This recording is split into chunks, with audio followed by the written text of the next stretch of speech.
सबसे पहले तो आभार करूँगा जो हमारे साथी यहाँ आए हुए हैं, बैठे हैं, किताबें, बाबा साहब की फोटो और ये सब चीज़ें जो बेच रहे हैं उनका, कि वो खुद जगह जगह जा करके अपना स्टॉल लगाते हैं और समाज को मजबूर करते हैं बाबा साहब अम्बेडकर पूरे परिवार की किताबें खरीदने और उसकी फोटो खरीदने। तो मैं आपका आभार करूँगा। हाँ, खास तौर पर समाज के जो लोग हैं उनसे मेरा निवेदन भी है कि कम से कम आप वहाँ से बाबा साहब की, फूले साहब की, पहलियार साहब की, ओम प्रकाश साहब की तमाम किताबें उनके पास हैं, किताबों को खरीदे, जब भी समय लगे उनको पढ़ने का भी काम है, इससे भी जागृति हो और उन्नति। शुक्रिया। दूसरी बार कार्यक्रम में आया हूँ कानपुर वासियों का प्रेम जो है ना वो था, लेकिन कभी एक व्यवस्था को चलाने के लिए विचारों का आदान प्रदान होना बहुत ज्यादा जरूरी है, उपहारों का नहीं, इसका आदान प्रदान होना जरूरी है, विचारों का। कानपुर के साथ ही बहुत ज्यादा प्रेम करते हैं तो उपहारों का ढेर लगा देता है और अधिकतर समय उपहारों में चला जाता है, जिससे हमारे बहुत सारी बहनें, बहुत सारे भाई बिना विचार सुने यहाँ से चले जाते हैं। तो मेरा निवेदन है अगली बार जब मैं यहाँ आऊँ या हमारी टीम के कोई साथी यहाँ आए तो उपहार का कार्यक्रम बाद में, विचारों का कार्यक्रम सर्वप्रथम होना है। यहाँ की आयोजक कमेटी का, यहाँ के बीमारवी प्रजा समाज पार्टी के तमाम कार्यकर्ताओं का आभार व्यक्त करता हूँ। बारिश के मौसम में भी खूब मेहनत की, देख रहा हूँ कि सब कुछ भिगा हुआ पड़ा है, फिर भी कार्यक्रम करते हुए जीजानों में लगाने का प्रयास किया। आप सभी का आभार। अब हमारी राशि मंडल की टीम आई भी है, मैं उनका भी आभार व्यक्त करता हूँ कि वो हमारे जगह यहाँ आए और विशेष आभार व्यक्त करता हूँ। हालांकि बहुत सारी बहनें चली गई हैं, जो बहनें यहाँ आई थी उनका भी, और जो माएँ और बहनें यहाँ बैठी हुई हैं आपका भी विशेष आभार कि बारिश होने के बावजूद भी आप यहाँ की रात में जब रोटी बनाने का और खाने का समय है यहाँ सुनने के लिए बैठी हैं, आपका भी आभार। एक लाइन में बहुदेव महापुरुषों को नमन, जिन्होंने भारत के अंदर पैदा होकर समता, समानता, अधिकार, महिला, अछूतों के लिए बराबरी के अधिकार की बात की, उन सबको। और आज एक विशेष, अभी हमारे कल एक विशेष महापुरुष की जयंती है जिसका क्षेत्र से बड़ा नाम है, जानते हो नाम क्या नाम है? आप इसी मोहल्ले के रहने वाले हैं। इस मोहल्ले के कितने लोग हैं जिनका नाम जानते हैं? आप इसी मोहल्ले के रहने वाले हैं जहाँ कार्यक्रम है। इसके बाद शायद मैं कुछ कड़वी बात कहूँ मोहल्ले के लोगों को, माफ कीजिएगा भाई को आपका, लेकिन सत्य का मैं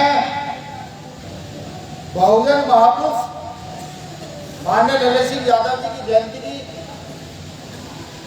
कानपुर में खड़ा होकर संपूर्ण देशवासियों को हार्दिक बधाई और मंगल कामनाएं भी देता हूँ। हालांकि बिना उनको पढ़े उनको समझना बहुत मुश्किल कार्य है और मुझे महसूस ये हो रहा है कि कानपुर के लोगों ने ललित सिंह यादव को नहीं पढ़ा। अगर उनको पढ़ा होता तो आडम्बर की जो व्यवस्था स्थापित है वो व्यवस्था बहुत कमजोर दिखाई पड़ती, लेकिन वो व्यवस्था आज भी खास तौर से उन लोगों के घरों में जो सदियों से अछूत रहे हो, अछूत को समझते हैं जिनको छुआ ना जा सकता, जिनको सदियों से कोई अधिकार नहीं थे, वो महिलाएं जिनको अधिकार ही बाबा साहब अम्बेडकर के आने के बाद उनके घरों में भी आज मनोवाद का बड़ा बोलबाला, व्यवस्था परिवर्तित हो रही है, सुधार धीरे धीरे आ रहा है, परिवर्तन अवश्य अभी हमारे साथी कह रहे थे बिहार में बहुत सारी तारीखों की ये सब कुछ बढ़ावा होगा। परिवर्तन की शुरुआत चंद लोगों से होती है। कभी आपको पढ़ने का मौका मिले तो चेक वगैरह आपको पढ़िएगा। उन कुछ लोगों ने देश के देश आजाद कराए हैं। कुछ लोगों ने बैठे प्लान बनाया और आंदोलन में कूद गए, देश के देश आजाद करा। मैं आज कानपुर में हूं, कल कहीं और रहूंगा, परसों कहीं और रहूंगा, और ये काम मैं अकेला नहीं कर रहा। आपके कानपुर के बहुत सारे साथी कौशल है, चांद है, ओम प्रकाश है, हमारे यहाँ के जिलाध्यक्ष है, जालौन की टीम आई हुई है, ये दिल्ली की टीम है, यूपी की टीम है, ये सब लोग कर रहे हैं। सवाल ये उठता है कि हम अपना घर बार छोड़कर किसी काम में क्यों लगे। ये युवाओं के लिए सुनने और सोचने की बात है, समझने की बात है, महिलाओं के लिए समझने की बात है। ये उस समाज के लिए समझने की बात है जो आजादी के इतने दिन के बावजूद भी, संविधान लागू होने के बावजूद भी, समानता का अधिकार मिलने के बावजूद भी 20-20 घर के गजों में रहने के लिए तैयार है, 50-50 गज के घरों में रहने के लिए तैयार है। ये उसके लिए सुनने की बात। आज देश की सबसे बड़ी आबादी जो इस देश का मेहनत होती है, इस देश की गलियां गंदगी साफ करती है, जिसे इस देश का सर्वहरा समाज भी कहना चाहिए, जिसको सर्वप्रथम इस देश में सम्मान मिलना चाहिए, जो नौकरी के नाम पर हमेशा ठगा गया है, जिसको सदियों से अछूत का जीवन व्यतीत कराया गया है, वो आज इस देश में दरिद्रता व गरीबी का जीवन जी रहा है। ये हमें समझना पड़ेगा कि वो क्यों जी रहा है।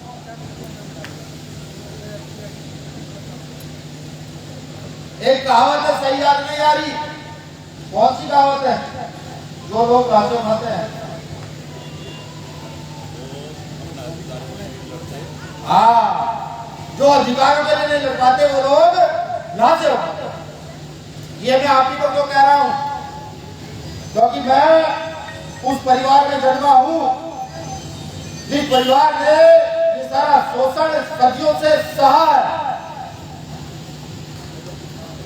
सिर्फ एक बात कहता हूं कि बहुत हो चुका है, अब इससे ज्यादा अत्याचार नहीं हो सकता कि मूछे रखने पर हत्या, अच्छे कपड़े पहनने पर हमारी बेटियों के कपड़े उतार दिए जाते हैं, पानी पीने पर हत्या, बोलने पर हत्या, यहां तक कि सामने खड़े हो जाने पर सवाल पूछने पर हत्या। ये लगातार भारत के अंदर हो रहा। ये वो चीजें हैं जो जीने के लिए चाहिए, स्वाभिमान से जीने के लिए चाहिए, लेकिन भारत में हम सब लोगों के लिए ये हो रहा है कि जब भी हम मान सम्मान स्वाभिमान की लड़ाई को आगे बढ़ाते हैं तो हमारी हत्याएं की जा रही है। इसका दोष किस पर जाता है?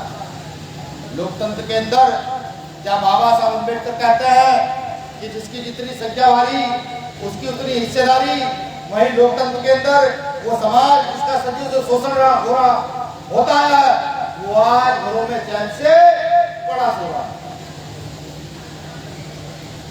वो नहीं सोचना चाहता अपने भविष्य के बारे में, नहीं सोचना चाहता।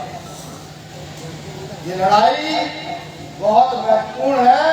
ये लड़ाई कोई नई लड़ाई नहीं है, ये सदियों से चली आने वाली लड़ाई।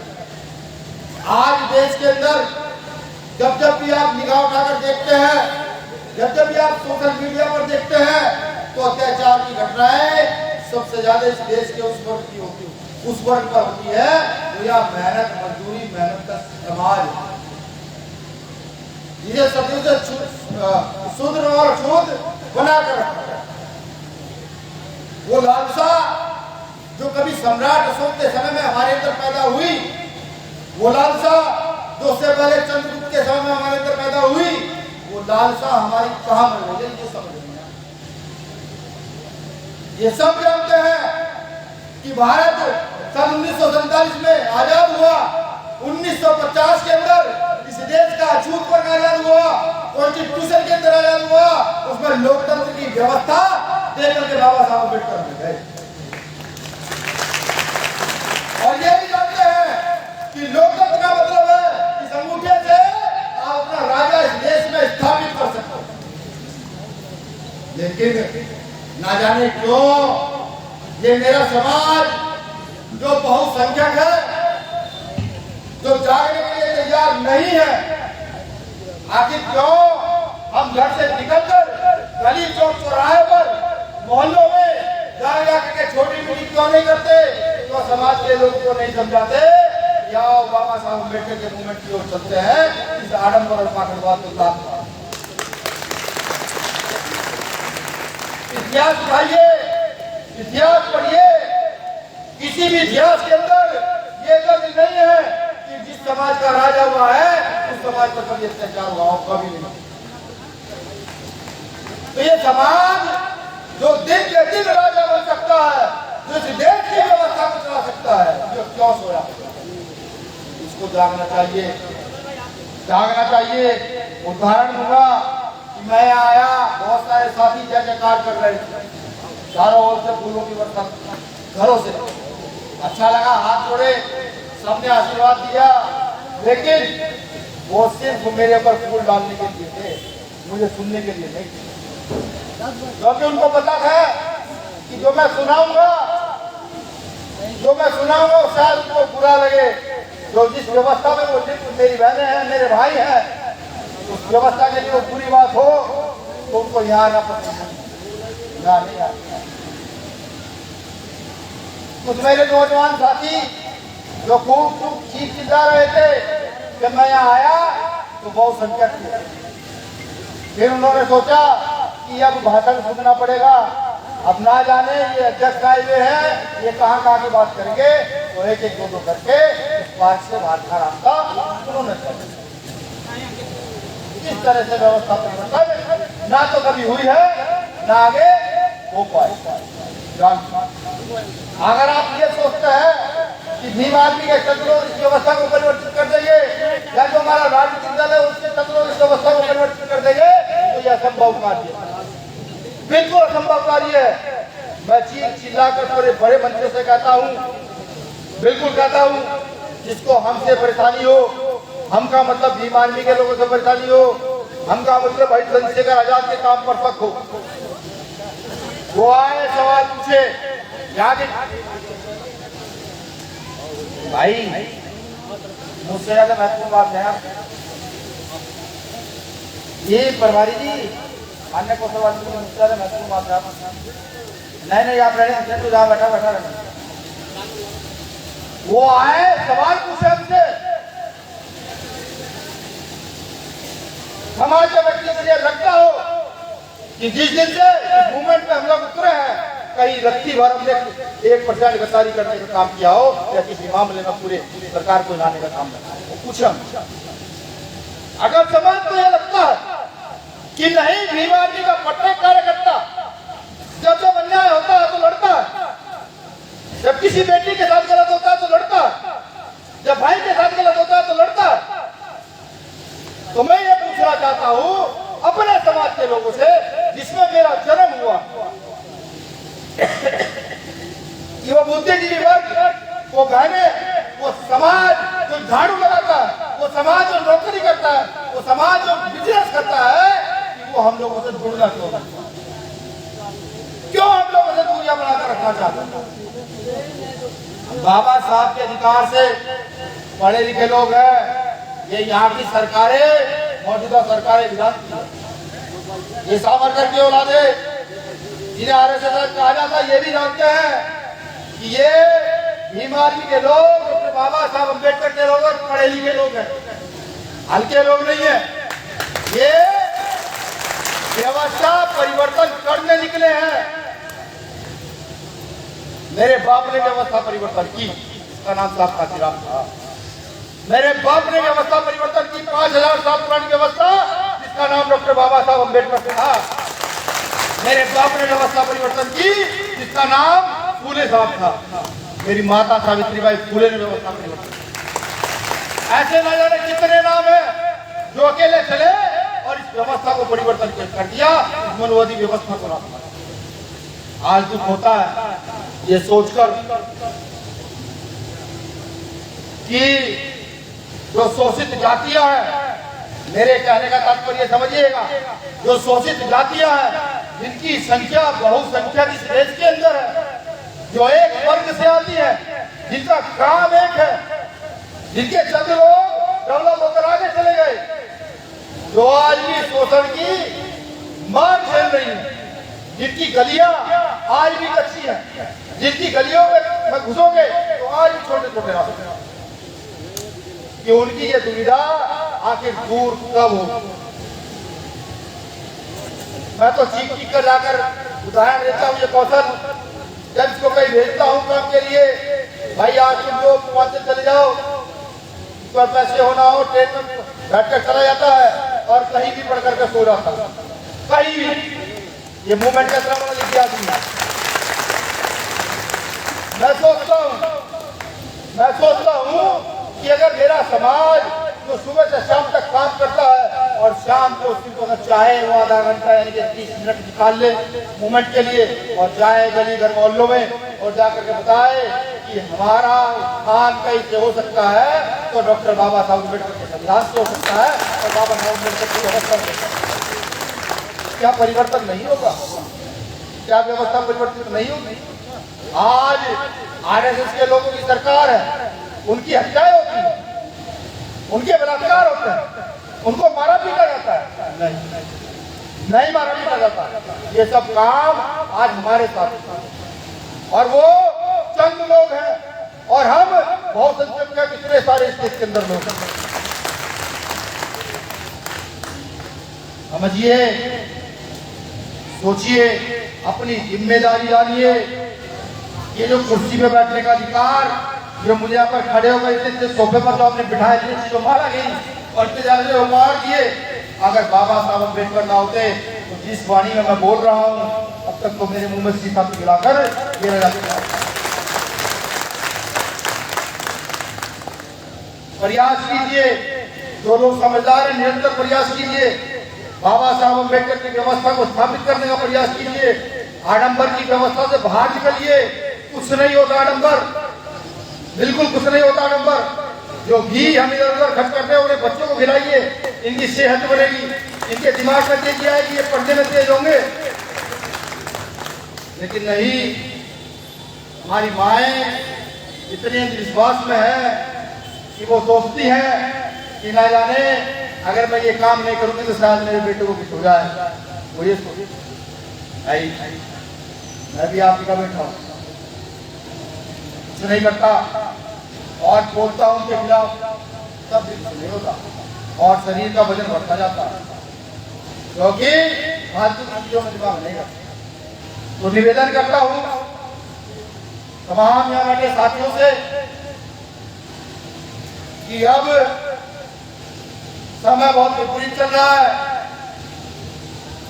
जहां आरएसएस के लोग इस देश के अंदर भारतीय संविधान की धज्जियां उड़ा करके अपनी व्यवस्था लागू करना चाहते हैं। कौन सी व्यवस्था लागू करना चाहते हैं ये नहीं बताऊंगा, और अगर हम लड़ना छोड़ देंगे तो वो व्यवस्था लागू। अभी प्रयागराज के अखबार के अंदर खबर छपी कि बहुत जल्द इस देश को हिंदू राष्ट्र बनाया जाएगा और इस देश के अंदर कानून जो होगा वो मनुस्मृति का कानून होगा और अन्य धर्मशास्त्रों का कानून होगा। बहुत सारे लोग खुश हुए, बहुत सारे लोगों ने ताली बजाई, बहुत सारे लोगों ने कहा कि अब इस देश का उद्धार हो जाएगा। क्योंकि हम जैसे लोग जो बाबा साहब अम्बेडकर को मानते हैं, उन्होंने मनुस्मृति उठाई और पढ़ी, जिसमें लिखा था कि शूद्र अगर अपने मुंह से मंत्र जाप कर दे तो उसकी जीवा को काट लेना चाहिए। जिसमें यहाँ के शूद्रों को कोई अधिकार नहीं है, यहाँ की महिलाओं को कोई अधिकार नहीं है, जहाँ धर्मशास्त्रों में लिख दिया गया ढोल गवार पशु शूद्र नारी ये सब प्रारंभ के अधिकारी अब इस देश में वो संविधान लागू करके उस व्यवस्था को स्थापित करने का काम किया। मैंने पहले ही कहा था कि मैं कुछ कड़वा भी कहूंगा, बुरा जरूर। मैं सिर्फ और सिर्फ समाज के निकम्मे पर की बात नहीं करूंगा। आज 5000 साल की गुलामी के बाद डॉक्टर बाबा साहब अम्बेडकर उस मनुस्मृति की व्यवस्था को तोड़कर एक किताब ग्रंथ कह लीजिए, कुछ भी कहिए, भारतीय संविधान के रूप में हम लोगों को देखकर दे गए। लेकिन आज जब दूसरी लोग ये घोषणा करते हैं कि अब इस देश में मनुस्मृति को संविधान बनाया जाएगा, तब इस देश की राजनीति के वो लोग जो भारतीय संविधान के दम पर यहाँ की राजनीति के राजा बने बैठे हैं, वो मौन रहते हैं, वो चुप रहते हैं। सोचिए, समझिए कि ऐसे निर्लज्ज लोगों को जो संविधान के पद पर जिनकी हैसियत हो, वो संविधान को बदलता देखकर चुपचाप बैठे हैं, एक स्पर्श नहीं कर सकते। आप और हम सड़क से चिल्ला रहे हैं, लोग शोर मचा रहे हैं कि नहीं, ये होने नहीं दिया जाए। वो चाहते हैं वो व्यवस्था जो 5000 साल के बाद डॉक्टर बाबा साहब अम्बेडकर ने तोड़ी, और तोड़ करके यहाँ के उस वर्ग को अधिकार दिए जिसको रास्ते पर चलने का अधिकार नहीं था। ये सोचना चाहिए कि बाबा साहब अम्बेडकर ने कोई व्यवस्था तोड़ी जिसको रास्ते पर थूकने का अधिकार नहीं था, जिसको पानी पीने का अधिकार नहीं था। उस वर्ग को ऊपर उठाया, और वो वर्ग अगर आज आवाज भी नहीं उठा सकता तो ऐसे वर्ग को क्या कहना चाहिए? ये मुझसे बेहतर तो आप लोग ये क्या है? ये महापुरुषों ने कहा है कि इतिहास टकराने वालों का लिखा जाता है, तलवे जानने वालों का। ये क्या है? जिस दिन इस देश का इतिहास लिखा जाएगा, उस दिन भीम आर्मी का नाम स्वर्ण अक्षरों में लिखा जाएगा कि भीम आर्मी के लोग लड़ रहे थे, मर रहे थे, जेल जा रहे थे, लेकिन डर नहीं रहे थे अपने अधिकार के। और जो राजनीति के लोग आज विधानसभा और संसदों में सिर्फ अपने स्वार्थ कारण बैठे हैं, उनका नाम गद्दारों में होगा कि जब ये देश टूट रहा था, जब अधिकार लुट रहे थे, तो ये लोग रोटी के कमरे में खड़े होकर के आनंद लेते हैं। पिछले 1 महीने से उत्तर प्रदेश के अंदर प्रशासन के लोगों ने सरकार के इशारे पर भीम आर्मी के कार्यकर्ताओं पर न जाने कितनी जगह लाठीचार्ज किया। महाराजगंज में तथागत बुद्ध की मूर्ति रखने पर लाठीचार्ज महिलाओं पर किया गया, हाथ पैर तोड़ दिए गए, और बोले उन्होंने बुद्ध पुस्तकें ढूंढ रही समाज को। अभी बदायूं की सूचना कि एक बेटी के साथ गलत होता है, उसको न्याय दिलाने के लिए भीम आर्मी के लोग जाते हैं, वहां पर उनको लाठी डंडों से पुलिस पीटती है, बिना कारण के शांति तरीके से जा रहे थे, और साथियों को धाराएं बंद करके जेल में डाल दिया। सूचना आती है भैया फिर वही गाजियाबाद के अंदर एक हत्या हो जाती है, प्रशासन को सूचित किया जाता है, कहा जाता है भाई आ जाइए और गिरफ्तारी कीजिए, प्रशासन नहीं सुन लेता।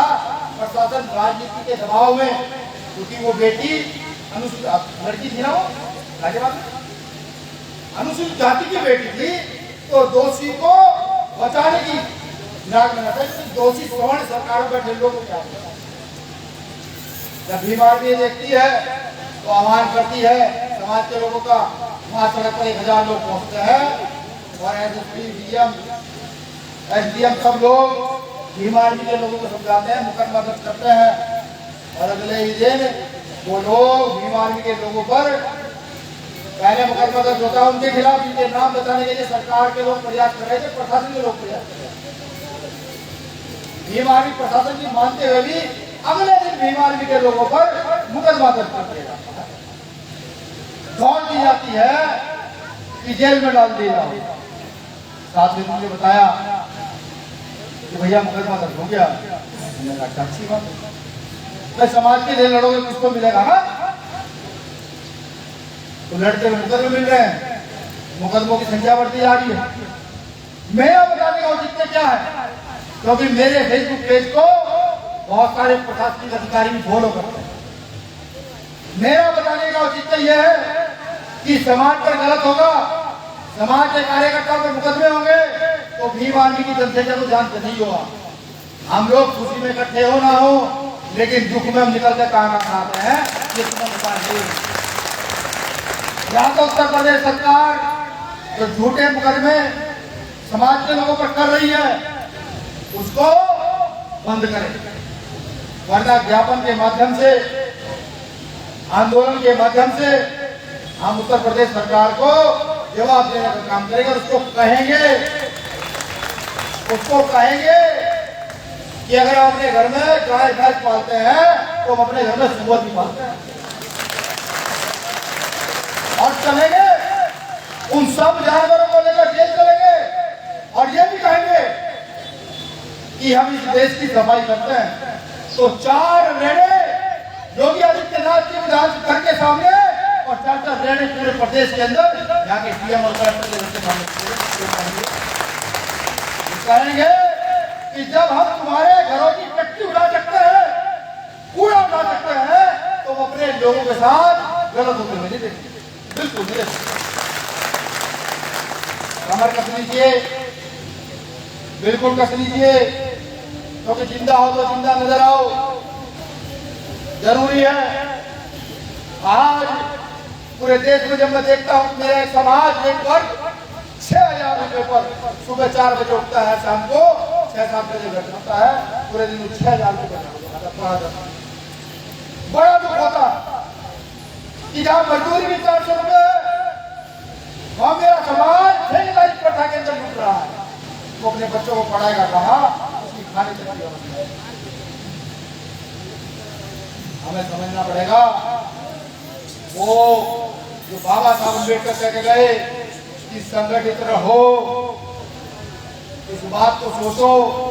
शिक्षा का नारा बाबा साहब ने दिया, हमने शिक्षा ग्रहण की, लेकिन वो जो संगठन की शक्ति है वो कहीं ना कहीं कमजोर हो रही है।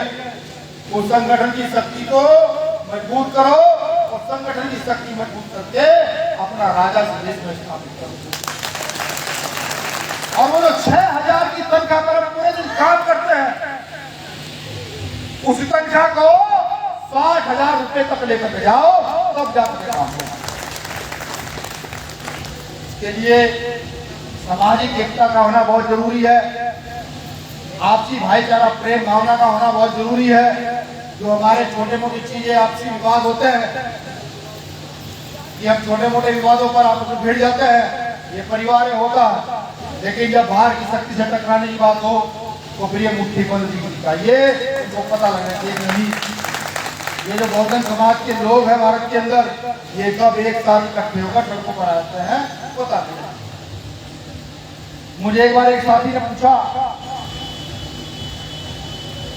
पुलिस में, उसने कहा यार जब भी भीम आर्मी का आंदोलन देखता हूँ तो लगता है कि 4 लोग आ रहे हैं, लेकिन बाद में 5 मिनट पता लगता है कि 400 लोग हैं, 1 घंटे बाद पता लगता है कि 4000 हो गए हैं। इतने लोग आते कहाँ से, कैसे आते? मैंने उसको कहा भाई घर तो छोटे हैं हमारे, लेकिन एक घरों में जहाँ हम सही से सो नहीं पाते, हमारी संख्या सिरों की संख्या 10 से ज्यादा है।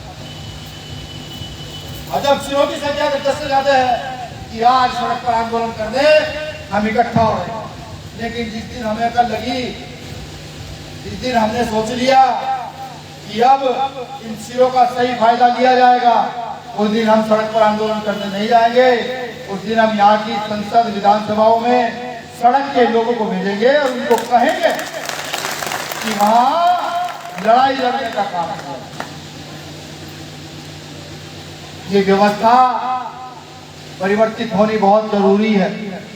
जो लोग ये समझते हैं कि बाबा साहब अम्बेडकर ने उनके लिए वाकई ही कुछ किया है, वो बिना सोचे समझे व्यवस्था परिवर्तन की ओर लग जाए। और मैं एक चीज और साफ कहता हूँ, मैं क्या कहता हूँ, मुझसे पहले क्या कर गए काशीराम साहब ने नागपुर में भाषण दिया था, पंजाब में उन्होंने काम, माफी चाहूंगा, महाराष्ट्र में काम किया, महाराष्ट्र के लोगों को खूब समझाया कि भाई हम राजा बन सकते हैं, हम राजा बन सकते हैं, वो नहीं माने।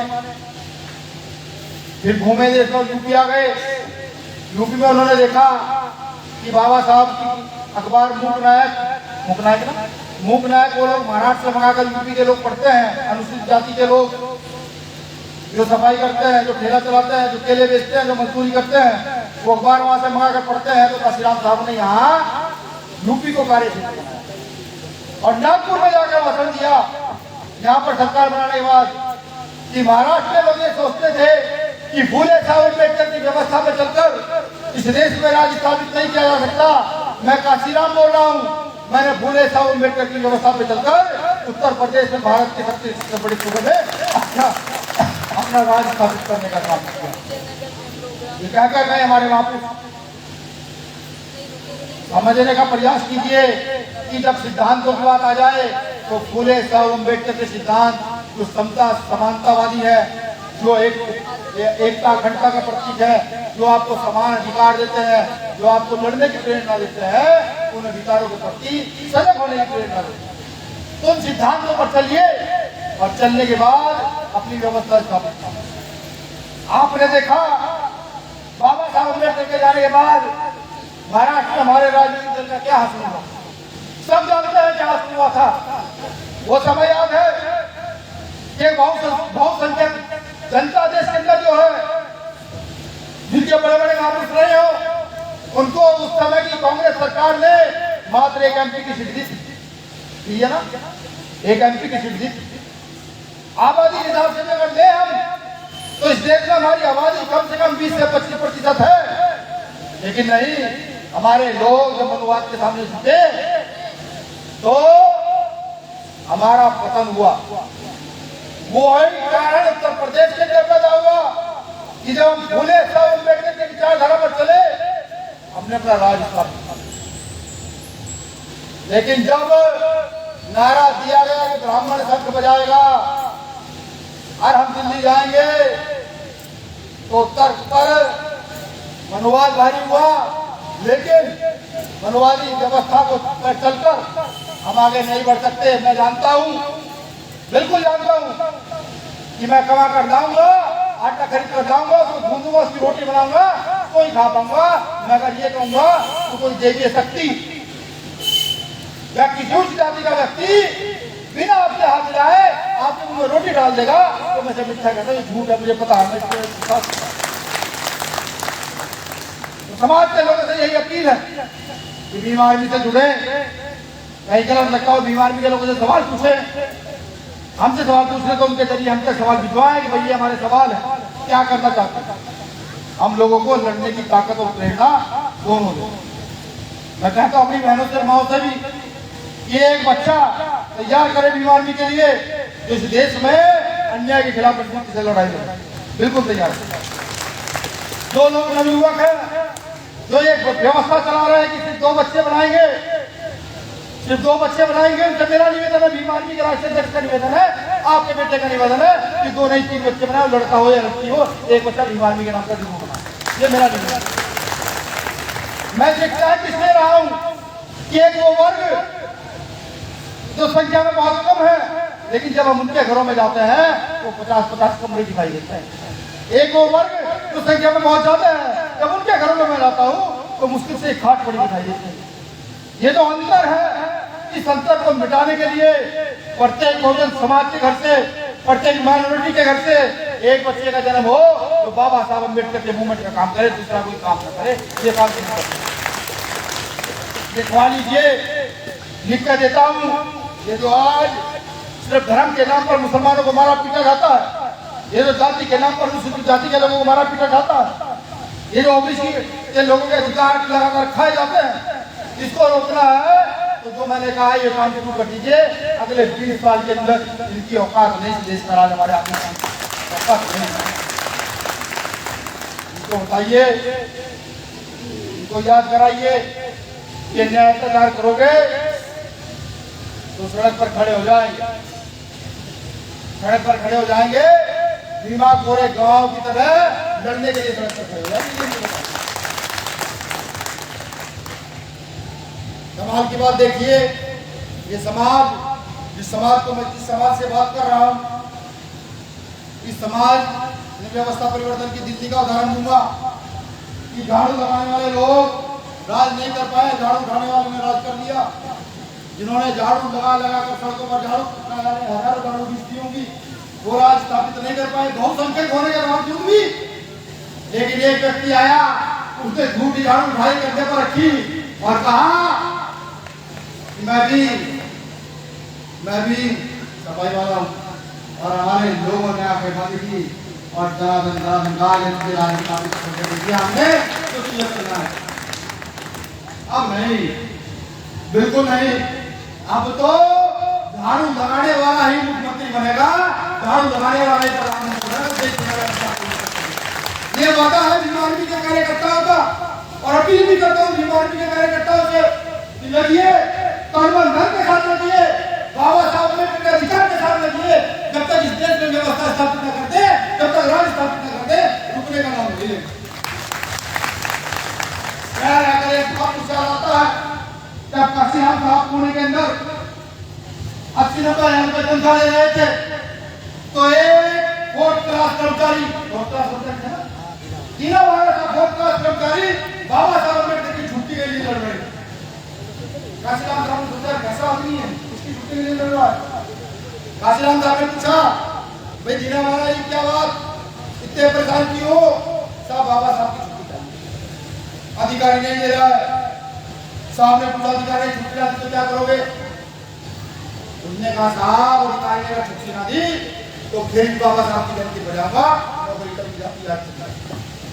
काशीराम साहब ने सोचा, यार ये किस व्यक्ति की बात कर रहा है? तो काशीराम साहब को दीना भागा साहब ने किताब दी। क्या नाम था उस किताब का? जाति का संपूर्ण विनाश, अनिल सरोकाश। और साहब काशीराम साहब ने वो किताब आपको ना जाने कितनी बार पढ़ी, ना जाने कितनी बार पढ़ी, और सुबह ही मन बना लिया दीना भागा साहब का साथ देने। साथ लिया, आंदोलन चलाया, नौकरी छोड़ी, पूरा जीवन लगा दिया। सोचिए उस समय एक दीना भागा थे, एक राज कितने दीना भागा देश में है ये अंदाजा नहीं लगा सकते। अगर मन बना लो, अगर मन बना लो तो इस देश की व्यवस्था को चुटकियों का बदल देंगे, चुटकियों में। मन बना लो तो दीना भागा साहब ने किताब देने की जो रीत चलाई थी, साहब काशीराम साहब को ये रीत चला दीजिए घर घर में, मत दीजिए कोई उपहार, बेटी घर आए, बच्चा घर आए, बहन घर आए तो उसको दीजिए उपहार में किताब, मत दीजिए कपड़े लगते, दीजिए उपहार में किताब दीजिए। एक टाइम का खाना कम कर दीजिए किताब, कहिए जो बच्चों को पढ़ा। यही जो है जो कुछ है व्यवस्था। हम देखते हैं इस देश में व्यवस्था परिवर्तन क्यों नहीं? हम चुनौती देते हैं, बिल्कुल चुनौती देते हैं, हम लोगों को चुनौती देते हैं। जिन्होंने सदियों से गुलामी कराई कि हम इतने सारे लोग हैं बाबा साहब अम्बेडकर के, इस देश में व्यवस्था परिवर्तन करके रहेंगे। तो मैं अगर दम हो तो व्यवस्था परिवर्तन की वो रोक कर रोक नहीं पाओगे, बिल्कुल रोक नहीं पाओगे। ये लड़ाई नए दौर की है, नए लोगों की है। आंदोलन पुराना है लेकिन लोग नए हैं, ऊर्जावान लोग हैं, क्षमतावान लोग हैं, ना डरने वाले, ना बिकने वाले, ना रुकने वाले, ना रुकने वाले। तो मुझे पूरा निवेदन है कि आज मैं यहाँ आया हूँ, जो बातें मैंने समाज के बीच में रखी हैं, समाज पर गौर दे, अपनी बुद्धि का प्रयोग करते हुए इस मूवमेंट को आगे की ओर बढ़ाए, मूवमेंट के आगे की ओर बढ़ाएगा। इस बीच एक बात और कह दूं, समाज जो है वो एक बात जरूर है, जिस समाज में जो समाज कहता है जिससे लड़ाई हो रही है कि भाई तुम सामाजिक लोग हो, तुम राजनीति की बात क्यों करते? ये मेरा समाज कहता है, मुझसे बहुत सारे लोगों ने पूछा, मैं कहता हूँ मैंने अब तक 1% राजनीति की बात की,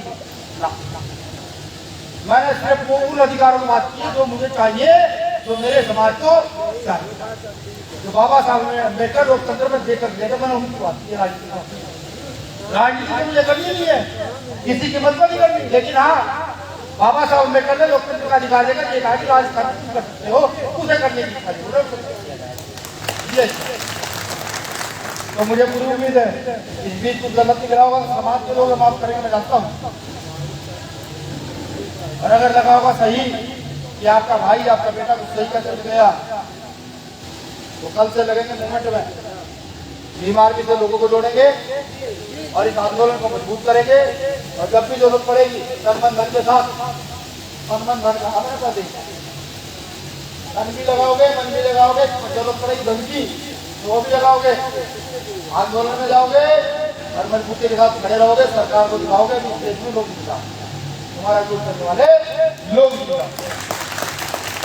चंद लाइनों से अपनी बात खत्म करूंगा। लाइन पुरानी है, पिछली बार भी आया था कई थी, लेकिन लाइनों का मतलब जो ना वो समझना बहुत जरूरी है। साथियों, बुलबुल के पंजों में कभी बाज नहीं होते, बुलबुल छोटी सी चिड़िया और बाज इतनी बड़ी चिड़िया। बुलबुल के पंजों में कभी बाज नहीं होते और बुलबुलों के हाथों में कभी राज नहीं होते।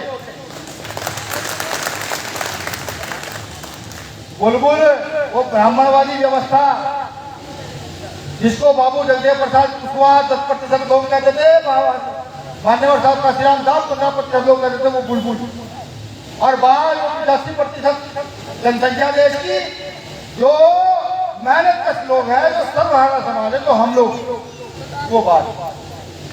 तो बुलबुल के पंजों में कभी बाज नहीं होते, बुलबुलों के हाथों में कभी राज नहीं होते। जिस कौम को पड़ती है सर झुका के चलने की आदत, उस कौम के सरों पे कभी ताज नहीं होते, कभी ताज नहीं होते। जय भीम, जय मंडल, जय विमान। बहुत बहुत धन्यवाद माननीय राष्ट्रीय अध्यक्ष जी का, जिन्होंने अपने विचार से हम सारे